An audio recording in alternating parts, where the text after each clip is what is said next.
This is the Lone Crater YouTube. We hope this video helps. In this video, I will explain how to jumpstart an Audi Q5. First, prioritize safety by gathering essential gear like gloves and eye protection. Make sure both vehicles are completely turned off and in park or neutral. Carefully position the assisting vehicle close enough for the cables to reach, but ensure the vehicles do not touch each other.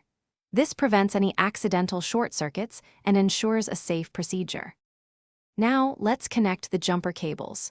First, attach one red positive clamp to the positive terminal of the dead battery. Then, connect the other red positive clamp to the positive terminal of the assisting vehicle's good battery.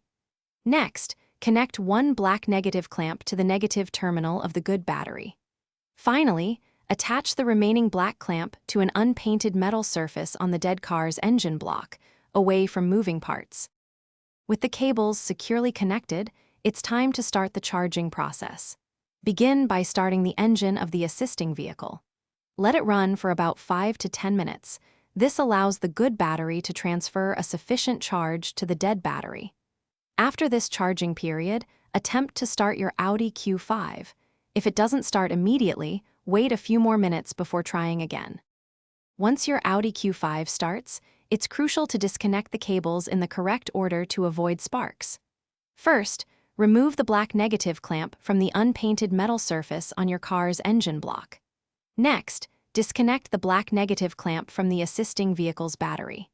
Then, remove the red positive clamp from the assisting vehicle's battery, followed by the red positive clamp from your Audi's battery. Remember to check the description for a link to the Echo Dot smart speaker and other great deals.